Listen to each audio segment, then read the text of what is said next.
A few years ago, I decided I wanted to learn Spanish in earnest. I had just bought an apartment in Santa Cruz de Tenerife and wanted to be able to really connect with the place, not just live in it. The first year, I mostly learned passively. Online courses, Spanish podcasts, switching all my media to Spanish. Useful, but unremarkable. Things changed in year 2 when I began taking daily conversation classes with a fantastic teacher named María. She asked what I wanted to focus on: grammar, verbs, the subjuntivo. I told her no, I just want to speak fluently. My conviction was, and still is, that when it comes to making native speakers comfortable, it's not about perfection, it's about flow. They don't mind mistakes. What breaks the conversation is awkward pauses and hesitation. 3.5 years later, I can work in Spanish.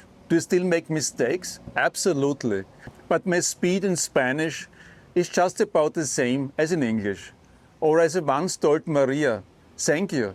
I make the same mistakes as before, just much faster.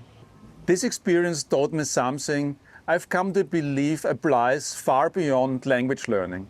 Obsessing over weaknesses rarely leads to breakthroughs. Doubling down on strengths does. In one of my early videos, I spoke about David Meister, the author of The Trusted Advisor. I attended a 2-day seminar with him many years ago, and amid all the structured content, there was a side comment he made that stuck with me. He said, most consultants trying to sell something tend to focus on clients they perceive as difficult. And often, this comes down to poor chemistry. But instead of moving on, they persist. Why? Because we've all been trained through school, through performance reviews, through our careers to work on our weaknesses. So we try to win over the client who doesn't like us. We try to fix the relationship that never felt right. And as Meister pointed out, we waste enormous energy on something that might never click. His advice?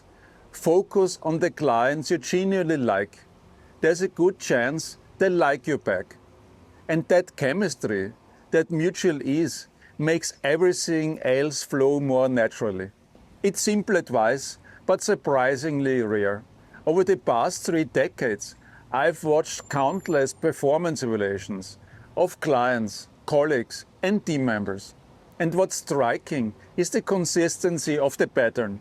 Identify weaknesses, write reports about weaknesses, assign coaching to fix the weaknesses, run a second review to check on progress. Meanwhile, the person's natural strengths, the qualities that actually make them valuable, get little attention. With my own teams, I've tried to take a different approach. I acknowledge weaknesses, including my own, but I prefer to focus on strengths. I build complementary teams where one person's strengths covers another's gap. And in doing so, I found you can achieve just as much with far less friction and far more energy. And this principle goes beyond consulting or corporate life. Think of the movie Moneyball. The Oakland A's didn't try to build a team of perfect all-rounders. They built a team of specialists, players with very specific strengths, and then designed the system around them. The result? A team with the lowest payroll outperformed clubs with triple the budget. The same thinking applies in procurement. Not every buyer needs to be an expert negotiator, a data analyst, and a category strategist. Some are brilliant at building supply relationships. Others have an instinct for cost levers. The goal isn't to make everyone average at everything. The goal is to unlock what each person is best at and then build around that. So let me leave you with a question. Are you spending most of your time trying to fix what's wrong in yourself, in your team, in others? Or are you investing in what's already right?